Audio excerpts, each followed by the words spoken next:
Good morning, everyone. Welcome back to another Coffee and Capital session, or if it's your first time, welcome. Glad to have you. So today we are joined by Michelle Levine. Michelle is an investor with Solasta Ventures, a biotech venture capital fund. Before joining Solasta, she was a consultant at ClearView Healthcare Partners, a life sciences strategy consultancy, serving clients ranging from biotech startups to large pharma. Michelle will be sharing a bit more about her background and her current work in just a couple of minutes here. But as always, we'd like to hear from everyone on the call this morning. So we're going to be doing very brief introductions, just to get to know one another and give Michelle a little bit of context for your questions. And it's always just nice to know who's in the room. You never know who you might want to connect with following the meeting. So we'll be going around. I'll call out your first name. So when I do that, if you could please just again state your name, give the name of your company, or if you're just kind of in a concept stage, that's fine as well. And tell us your stage of funding, or if you're not in any stage of funding, what brings you on the call this morning. So I will just go with the first person I see. I see we do have a few Science Center folks here, so if we have time, you guys can give a little intro. But first up, I see Frederick. Yes, good morning. I'm a business advisor to the Science Center for the QED program. Other than that, I am a CMC regulatory sciences consultant to the pharma industry. And the name of my company, which I founded, is CMC REGAFF. The acronym is self-explanatory. Awesome. Thank you, Frederick. Good to see you again. All right, next up, Wenji. Hi, good morning. Can you hear me? Yes, yep. Oh, okay, good morning. My name is Wenji Wei. I'm a medical scientist who works for University of Pennsylvania. I have doing lab research for many years. Based on what I have found in the lab, I'm interested in developing several products for clinical use. So currently, I'm looking for funding from NIH, SBI grant. Also, I'm trying to find the funding from like venture capital or like money from Michelle. Thank you. Awesome, thank you. All right, next I see, hopefully I pronounced this correctly, Orion. Yes, hello, just give me 1 second. I'll put my video just for the introduction. Hello, everybody. So my name is Orion, yes, you're correct. Co-founder and COO of Oncoxome, and Oncoxome is an oncology startup, and we use gene editing to overcome cancer resistance by hacking cell communication. So we are presently raising our seed round of $4 million for a 24-month runway. Awesome, thank you very much. Yeah, I did see a couple of people join us while we were doing this. So for those who are just joining, we're just giving quick introductions to ourselves. So your name, your company, what stage of funding you might be in, anything like that. So next on my screen, I see Lily. Hey, it's very nice to meet you. I am Lily, and I am a co-founder, but not, I guess you could say I'm a minority co-founder of a health tech startup for physical therapy. Awesome. Great to have you. Thank you. Next after Lily, I see Lynette Wynn. Hi, my name is Lynette. I'm a senior at Drexel. I'm interested in venture capital, so I thought I should join to learn more about venture capital, and especially in the life sciences space. Perfect. All right, great. Thank you. Maggie. Hi, yeah, I'm actually similarly not in VC. I'm Michelle's old coworker from ClearView, and I work in management consulting now at a firm called Dynamic, and I'm in the life science space. So I'll spare you all my video because I'm in the West Coast. But Michelle, great to see you. Looking forward to today's Good to convo. see you, Maggie. Cool. Thank you, Maggie. Melissa. Hi, good morning, everyone. My name is Melissa. I work in a healthcare incubator, and we do have an investment fund, but I'm excited to learn more and join you all here today. Good morning. Oh, good morning. Glad to have you. So a couple of people again joined, I think, after I was introducing what we were talking about. But Ryan, if you could just give a quick intro to yourself, your company, what stage of funding you might be in, or anything like that, whatever brings you on the call. I'm not in the venture space specifically. I'm more of a financial advisor. I'm really just on to learn about the venture fund that's being discussed here today, and just to kind of gain more information. Perfect. Great to have you. Chris.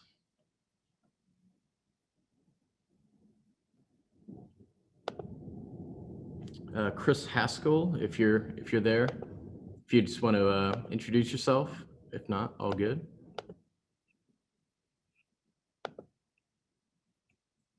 Cool. All right.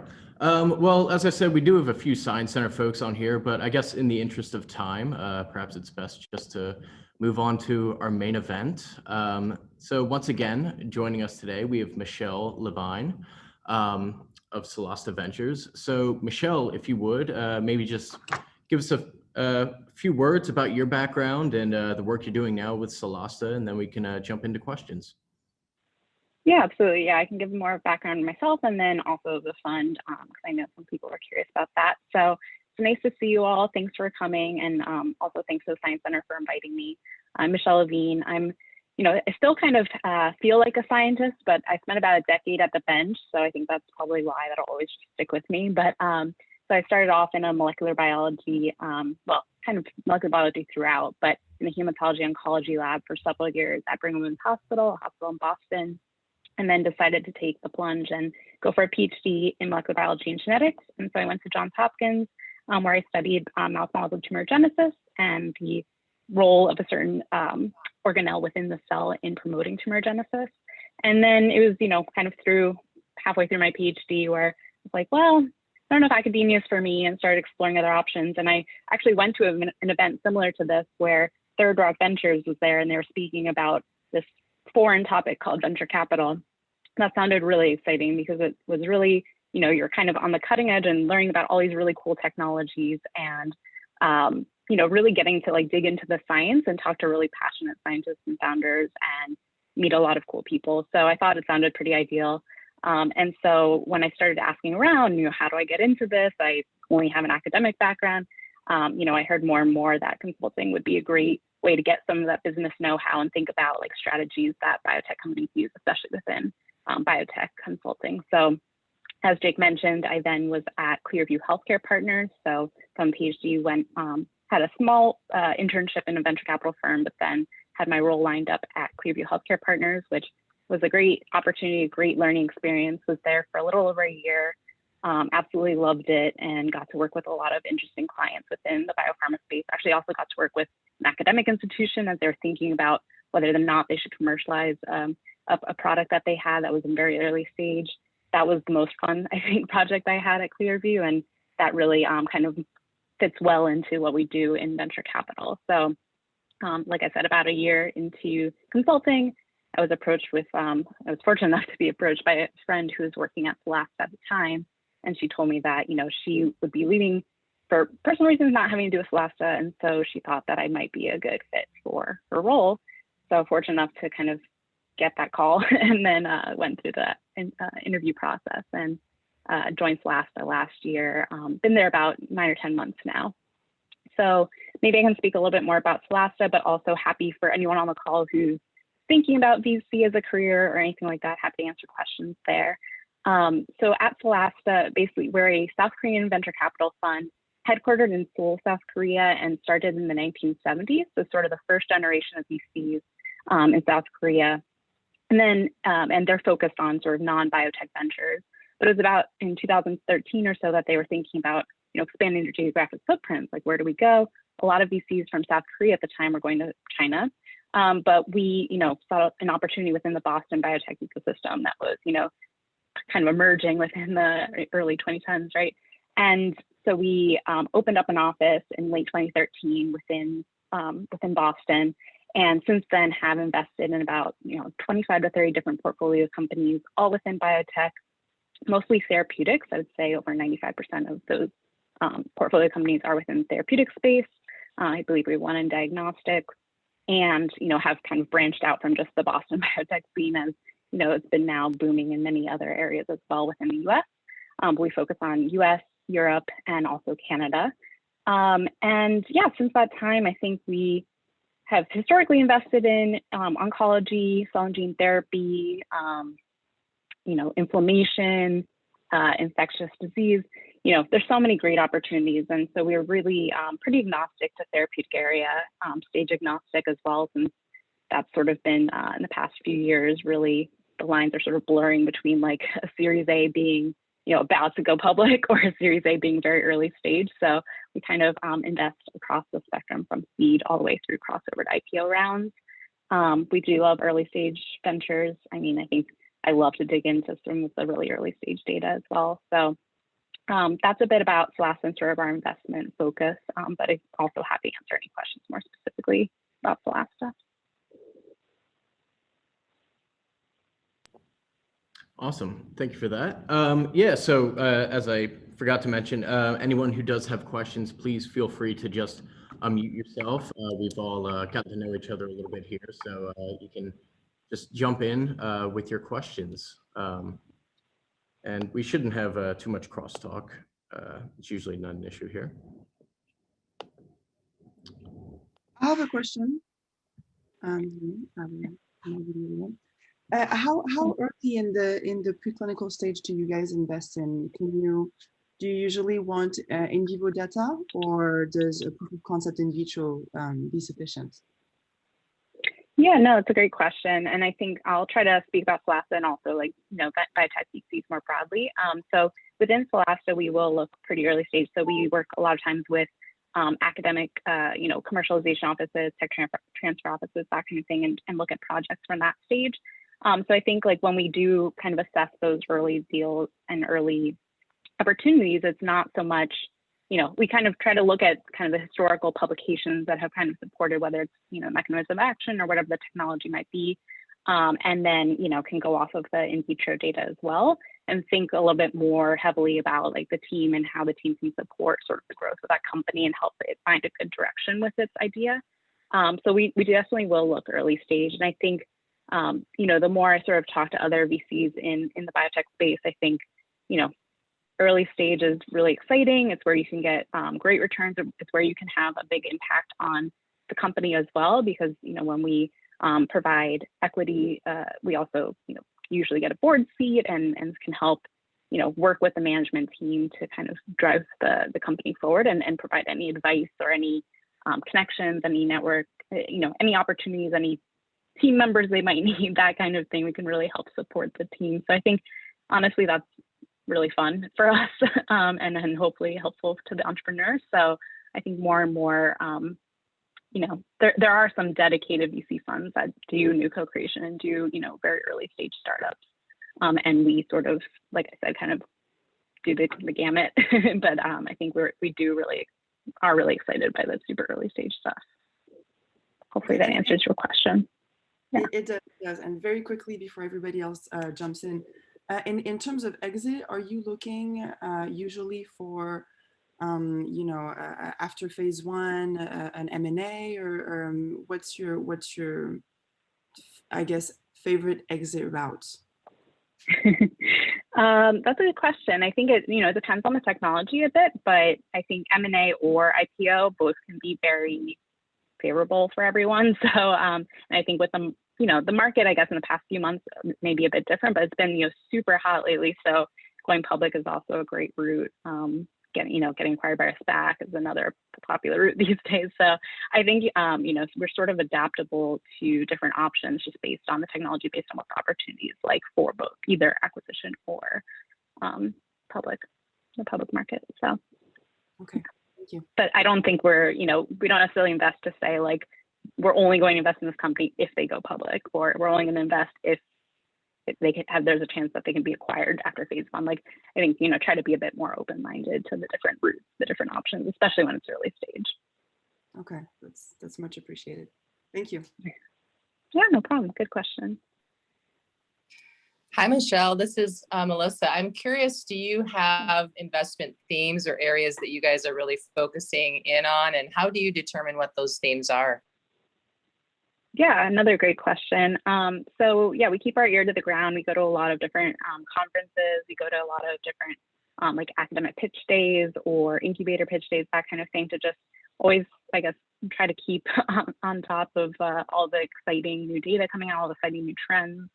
So that's sort of what helps us determine our investment focus, and it gets updated honestly quarterly or anytime we come out to a new conference. And also just through, meeting different companies, we think about, new waves of innovation that, we might not have thought about before, might not be at a big international conference because it's so early stage and doesn't want to be, it's not the best forum for it to be shared. So yeah, I think just through meeting people and through conferences, we educate ourselves that way. And in terms of like more specifically what our investment focus is right now, I think, just driven by, the, I guess, amount of opportunities and the innovation, we look at a lot of oncology, immuno-oncology companies, cell and gene therapies, autoimmune disease companies, inflammation disease companies. I would say we're, like I said, very open-minded. I would say we tend to maybe shy away a little bit from certain CNS indications, or I'm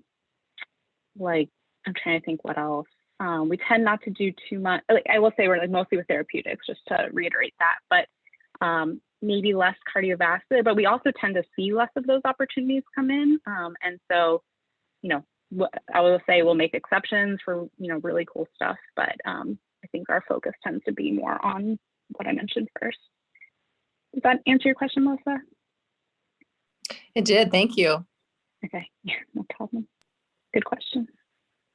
It's always changing, which is the fun part of this job, is that, no day is ever the same. No week is, the same as any other, because you're always learning new things. So it's a lot of fun. Could I ask a question probably related to what you were just discussing? Your investments are in all sectors of the pharmaceutical industry in regards to biologics versus non-biologics and devices? Yep, that's right. All modalities. Yeah, all modalities.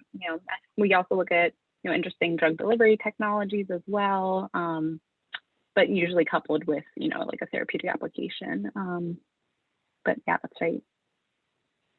Thank you. Yeah, no problem. So yeah, I think just to pull examples from our portfolio, we've definitely invested in small molecule companies, CAR T, different cell therapies, CAR macrophages, antibodies, you name it, I think. Oh, protein degradation technologies as well, PROTACs. Yeah, it's always exciting to look at new modalities as well. So always open-minded. And that would involve companies too that are working in artificial intelligence applications that would be useful for either a biotech or a non-biotech products? That's for biotech products we do. So yeah, so AI that enables better drug discovery, something like that has a therapeutic application. Exactly.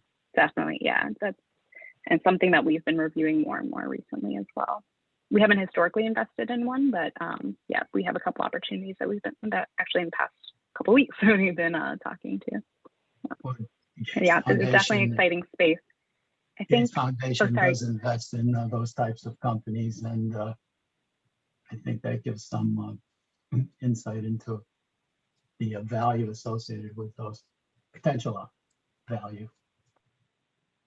Yeah, that's right. I think the thing with sort of the buzzy AI or machine learning for drug discovery, I think for us at least, I can add a little more perspective. I think we're, we of course want to see it sort of in action. So we've reviewed some AI companies that have, already have kind of partnerships with pharma and have shown that their, technology or that the machine learning algorithm, works in saving time or in improving efficacy or safety of certain chemical compounds or molecules that are being created. So I think a lot of times for us, it's, sounds great, sounds exciting, but, have you actually shown the value of the technology? And so Anyway, hopefully that's helpful. Maybe that's pretty obvious, but for us, that makes our lives easier if we can point to examples and case studies of where the AI company has shown their value.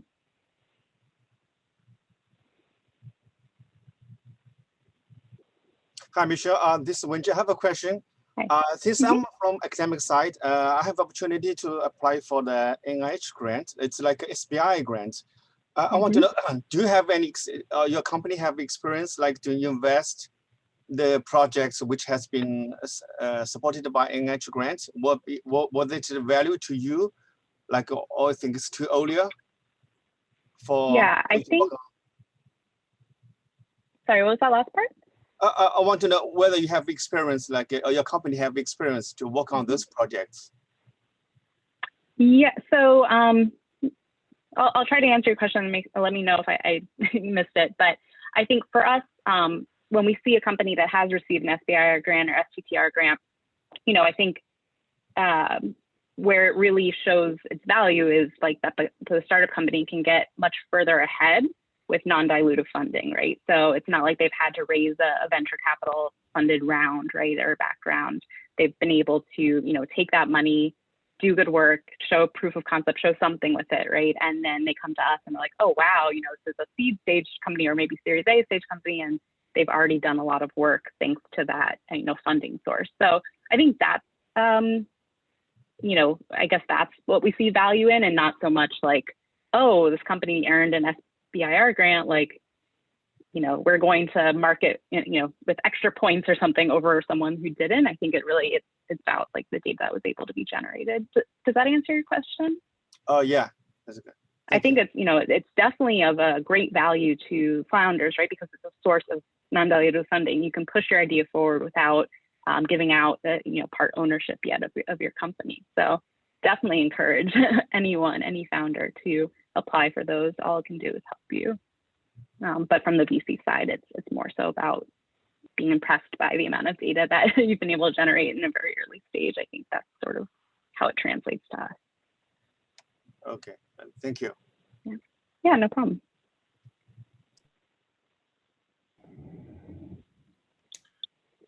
Michelle, I was curious, do other members on your team share your, you know, your scientific background, or did many of them find themselves into the firm like through other avenues, or?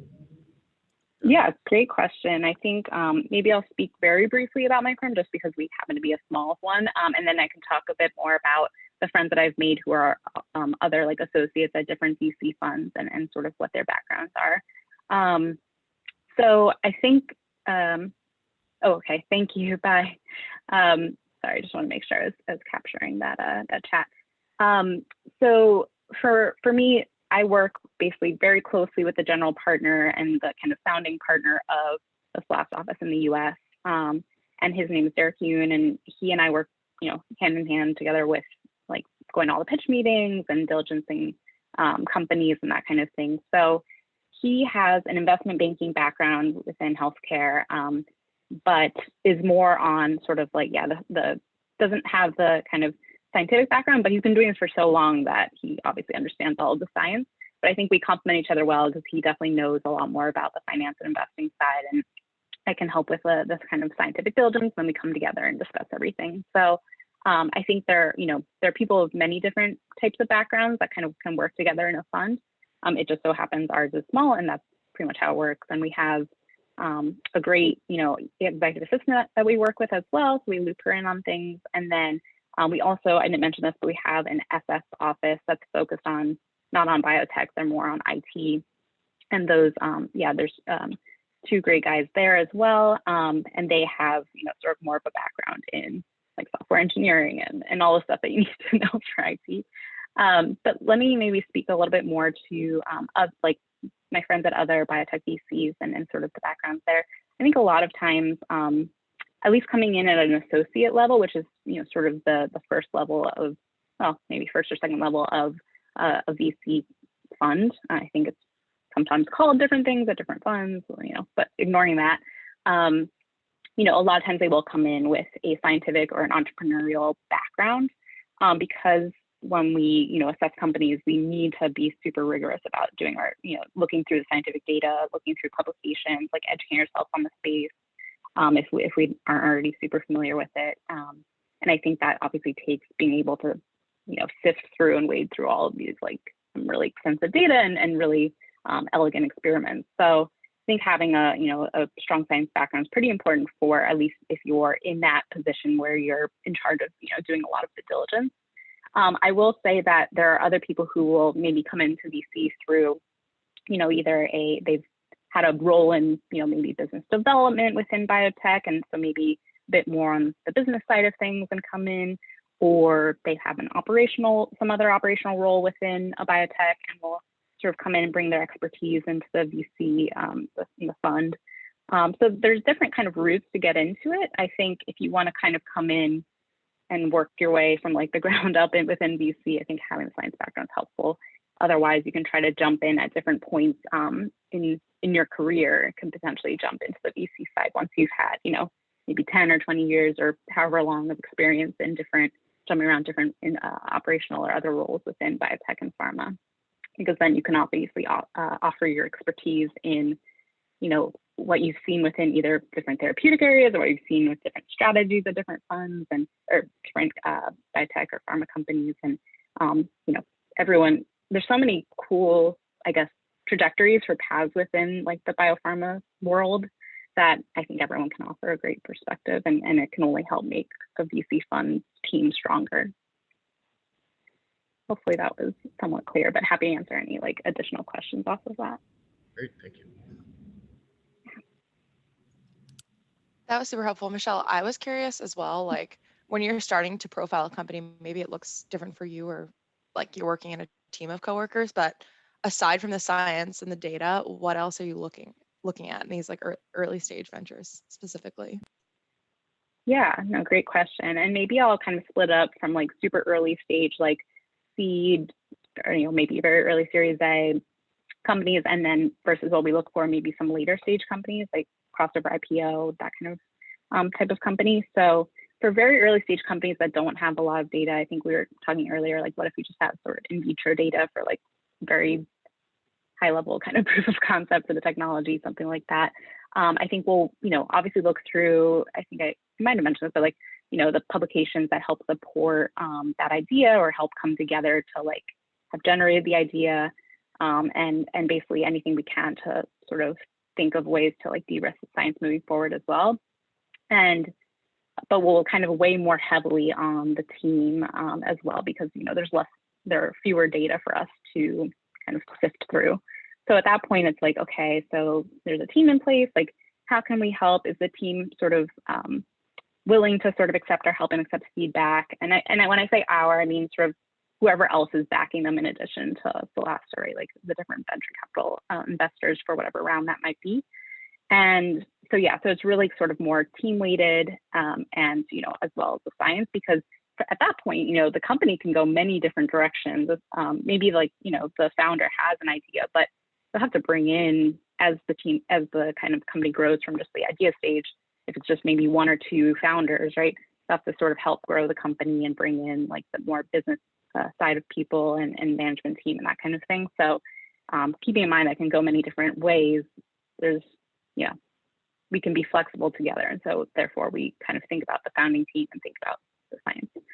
When you're thinking about later stage companies where, they already have a management team in place, maybe they're closer to the clinic or in the clinic, in addition to, all the scientific data and the team, we also will look at, okay, well, what's the opportunity here? Is it platform technology, or do they have many different products?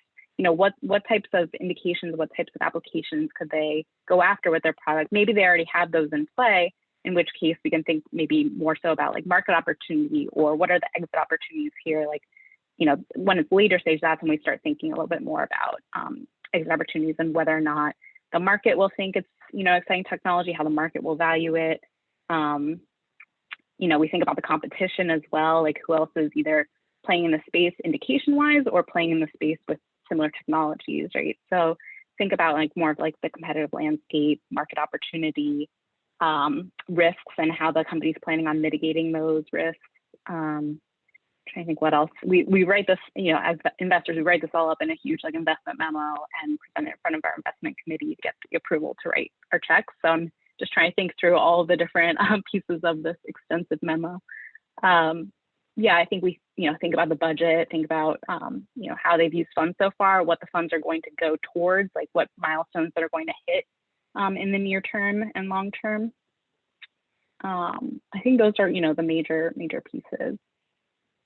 That's awesome. And then just a super quick follow-up, like how many companies will you present or like ideas will you present at IC? Do you have IC like every week, like bi-weekly? What's the volume? Yeah, good question. So a lot of times, and I think VC firms might operate differently, but like we at least will, really get the whole IC together, investment committee together when we have like fully diligenced the deal and know for sure that we want to do it. And so once we have the whole memo prepared and we, kind of have an idea for the timing for when that financing round for that startup company we want to invest in will close, that's when we'll kind of reach out to the investment committee to get the gang together and say, like, we have a really exciting opportunity we want to present to you. So, my role and the GP I work with, our role is to sort of present a case for why we want to invest in this company, why it's a great investment, why it's such a cool technology, why the team is awesome, like all this good stuff.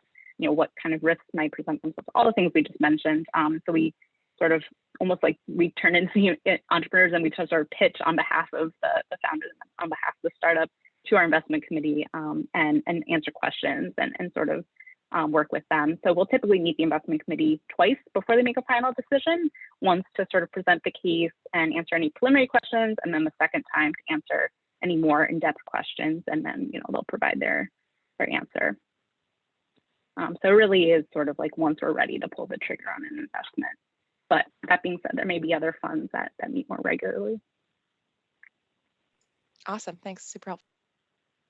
Yeah.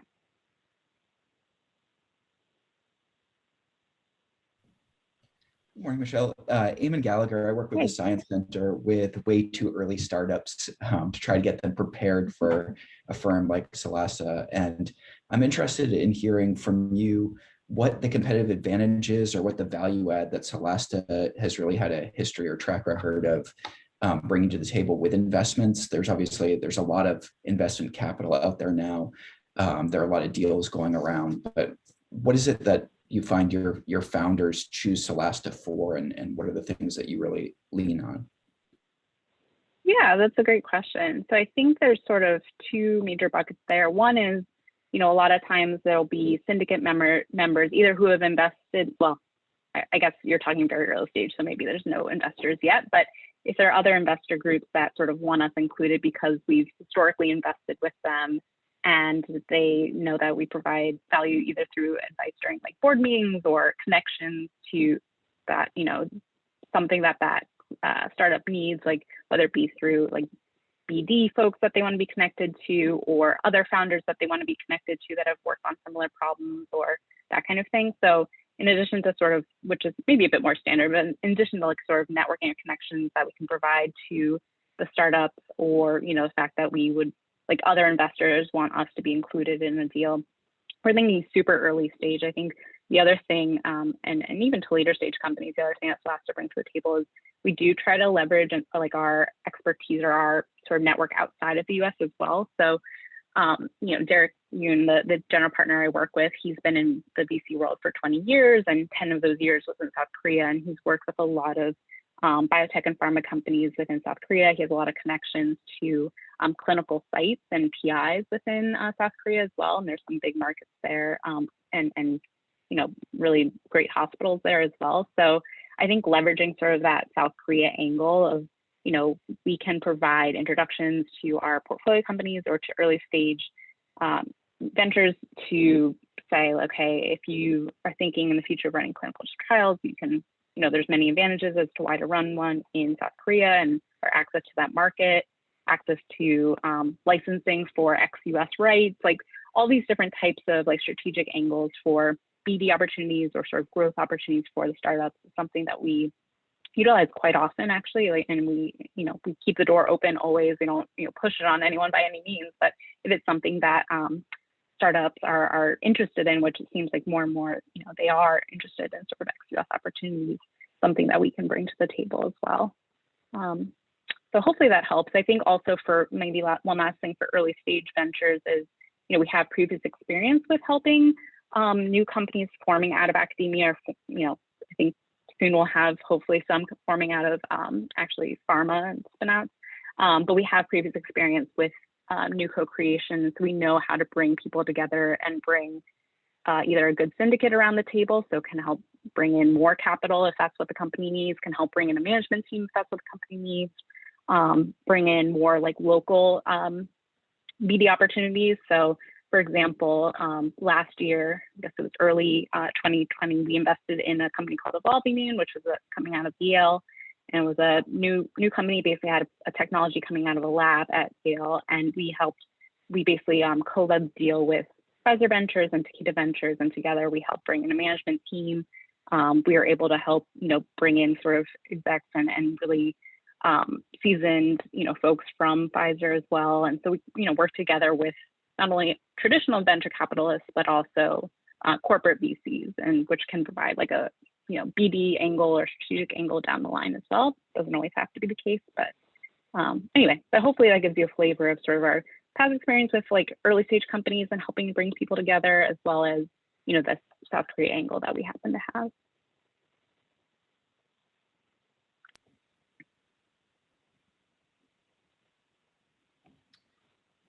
Michelle, you kind of touched on this, but I was curious what your relationship looks like with companies after you have invested. I know you mentioned if you have equity, you might have a board seat, but outside of that scenario, is there any kind of consulting piece, after a company's kind of been established? Yeah, I think it's pretty flexible. So I guess full transparency is that, I help manage, in my role at Solasta, I help manage deal flow and conduct due diligence. And, sort of on the front end of things, I help get all that going. Derek, the partner, he is the one who sort of manages all those relationships with our portfolio companies. But from what I've seen that he's able to do, in addition to the regular board meetings that he attends and provides feedback in, he also will have maybe like one-on-one meetings or one-off meetings with some of the founders, some of the management team, if needed, to help, guide them or, even mentor them if they're somewhat new, or even if they're more seasoned. I think it never hurts to have like these kind of conversations with people who come from different backgrounds that have different perspectives. So in addition to sort of that kind of support, feedback, advice, et cetera, I think we also can help. I know I've mentioned this a few times, but it is such a big part of what we do is provide connections, or say, oh, like you're working through this problem, or you're trying to license something in from this big pharma. Like I know another company's gone through that kind of process before, and this might be your first time, but maybe you can learn from their process. So like, and what, the good things that worked out for them, or the things like the pitfalls that they had, to learn from them. So like, let's connect you guys. So I think a lot of it is, honestly, it's leveraging all of our networks, leveraging our friends, having these kind of conversations to provide more ideas or provide a different perspective. I'm trying to think what else is part of the relationship. Honestly, it's, majority is that, right? Because there's so many talented people around, and so many different brains to kind of put together. And I think that's a big part of what we do as well.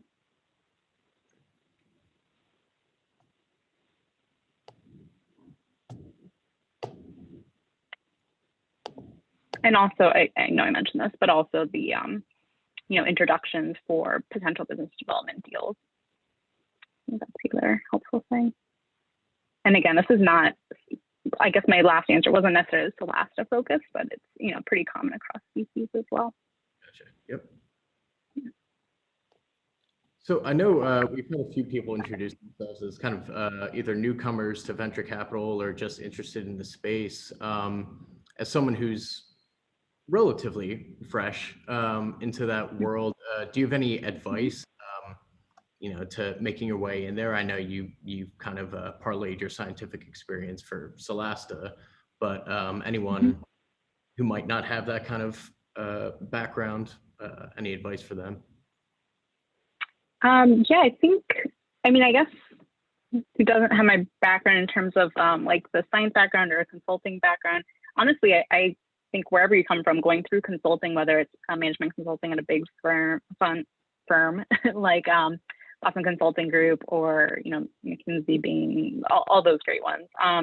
That's a good way to get in, just like getting to know more of the business side of things, how to quickly learn a new topic and sort of work with different folks around the table and get everyone together and be able to analyze data really well.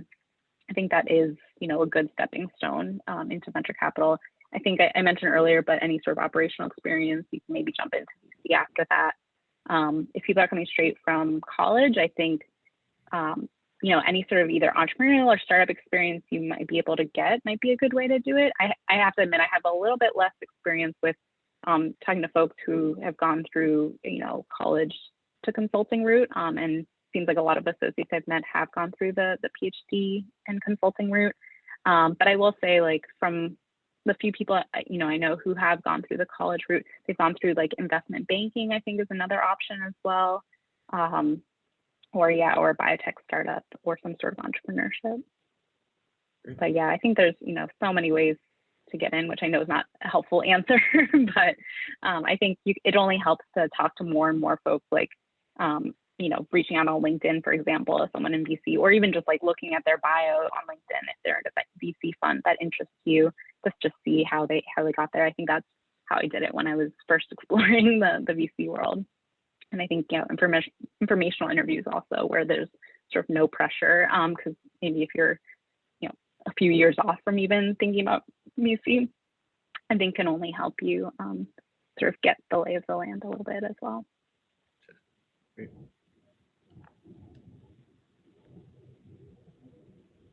Michelle, I have a question regarding the deal flow that Solasta has done. Is there any public deals that you can talk about, any deal that you could consider your favorite deal?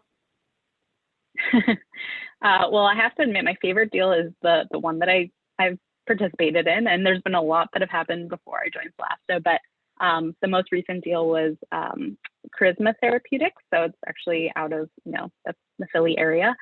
So Charisma is using a CAR macrophage technology. So I think most people might be familiar with CAR T. So it's an engineered T cell that helps fight the cancer cells.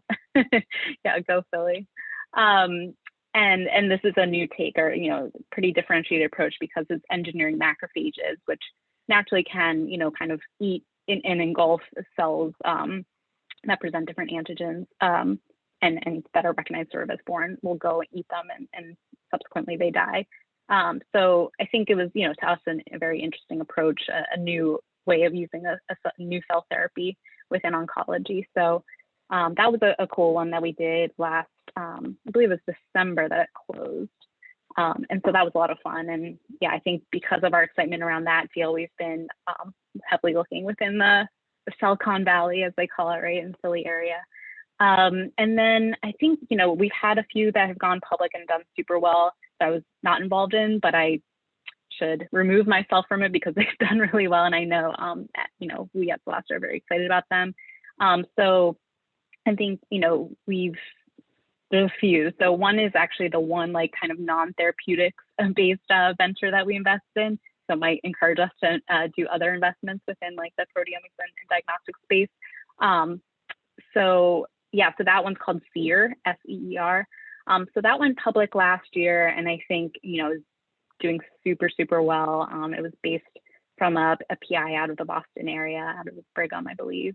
And he's been a founder, serial entrepreneur, and he and Derek, the general partner, they've had a relationship for the past, 5 to 10 years, I believe. So, when he came to Derek with the idea for this company, I think Derek was like, oh, that's not what we typically do. It's not therapeutics, but, you have great ideas. You're a great entrepreneur. Like, let's hear it. So I think that was sort of the kind of origin of that story.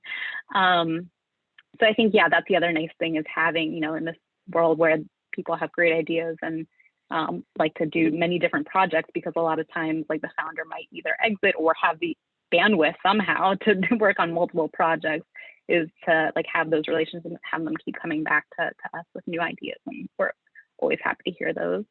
I'm trying to think other companies we've invested in, Arvinas and Chimera, which are both like protein degradation technology based companies. And so that was an exciting new area, and Arvinas and Chimera were sort of like on the cutting edge of that. I mean, now there seems to be so many players in that space, but so when we invested in them, they've gone public and are doing super well as well. So yeah, I'm not sure if this is answering your question, I'm giving you a smattering of our different investments, but I think we've been fortunate that a lot of them have done well, and we obviously keep tracking them and keep relationships with them. And yeah, and I definitely invite you to join, look at the Solasta website if you're interested in sort of all what else is in our portfolio. Thank you so much, Michelle. I really appreciate it. Yeah, no problem. Sorry, I missed who that was. I just want to make sure I answered your question. Thank you so much for answering my question. Yeah, no problem. Oh, Lynette. Okay, yeah, no problem, Lynette.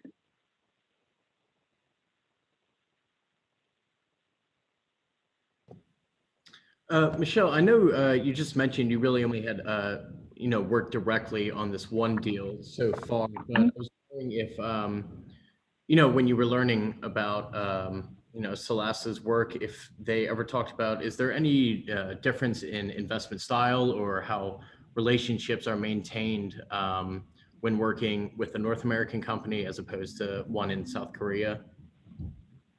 That's a good question. So I will say, like, all of our portfolio companies are within the US right now. I think we are looking at European and Canadian ventures, but haven't made any investments there yet, I believe. Within South Korea, we don't invest there, but we, as you mentioned, like, we have relationships with biotech and pharma companies there. Some of them are actually our LPs. They invest in our fund. Some we just, Derek's been friends with over the years. So yeah, I think, I guess, in terms of the dynamics and sort of the discussions there, I do know that it's BD deals and deals when, working with biotech and pharma within Korea, it moves a little bit more slowly than here in the States. But I don't want to sort of misspeak or give sort of a bad impression of them, because I don't have like full insight or, line of sight into those, but I think that's the general impression I've gotten. But we've been able, actually, Derek, the general partner I work with, he's been joking recently, like for whatever reason, past month and a half, we've talked to maybe 5 different US biotech companies who are trying to do some sort of business development deal or licensing deal with South Korean, biotech. And because they know we have those connections, they sort of consult with us to get our opinions on how to navigate that sort of deal. So Derek's like, oh, I should have a second full-time job just doing consulting for biotech companies here and how to sort of navigate the waters in Korea. And so I think it's it's definitely different, I think, and there's definitely sort of a different style and a different pace. But that's the impression I'm getting, is that it takes a bit longer and there's a bit more to navigate through. I think there's a lot more internal conversations within the Korean biotech that tend to just be a bit more patient or a bit slower. But I think more and more deals are happening, even just evidenced by the uptick in these kinds of conversations that we're having with US biotech. So it's definitely an exciting time, and I think it's only going to get more and more efficient as more of those relationships form between US and South Korea companies. I have another question. Mm-hmm. There you go. What is your take on convertible notes as opposed to equity rounds? I guess, what do you mean by our take? Like, do we do them, or? Or what? I guess, does your fund, is it strictly equity round, or are you open to convertible notes? And because I hear Gotcha. different preferences from investors. Some really think that the convertible note is not that helpful for entrepreneurs, even though the valuation is not is difficult to know because it's still very early stage. So what do you think? Yeah, I think let me know if I don't answer your question properly, but I think for us, like, we tend to do more just typical equity round of investments. I think we've definitely invested in companies that have had previously, have a convertible note that will convert into the round that we're hoping to finance. And that's not a big deal to us. We just want to be aware of it and understand the dynamics of the terms around it. But, you know, that's not, I guess, favorable or not favorable in the eyes of us coming in with our investment. I think it's just a matter of like educating ourselves as to like what those terms were. And yeah, I think it's basically up to the founder whether they think that's a good idea for what they're trying to get, you know, to do basically. Hopefully that answers your question. I think, you know, for us, it's not a big deal. We just don't tend to, you know, do convertible notes ourselves.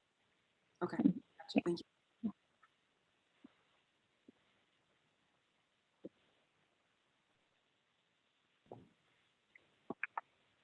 And Michelle, you might have touched on, it was Melissa very early on, but you were talking about management teams. I was just wondering, I know that is a focus of Solasta's is strong management teams. Is that just something you look for, or will you actually help, you know, kind of build a team around a company?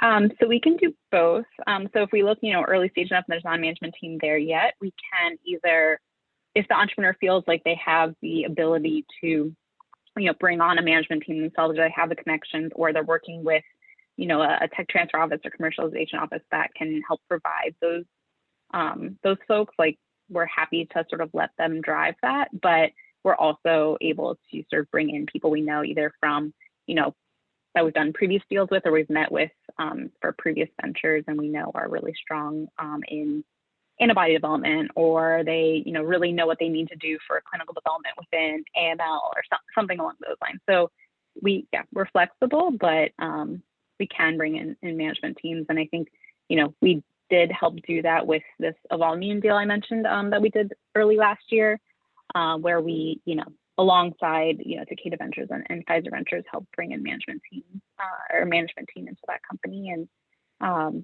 I think we're, you know, like I think I sort of alluded to it, but we're hoping to also do a new co launch in the next couple months, and we'll have to also think about bringing in a management team for that as well.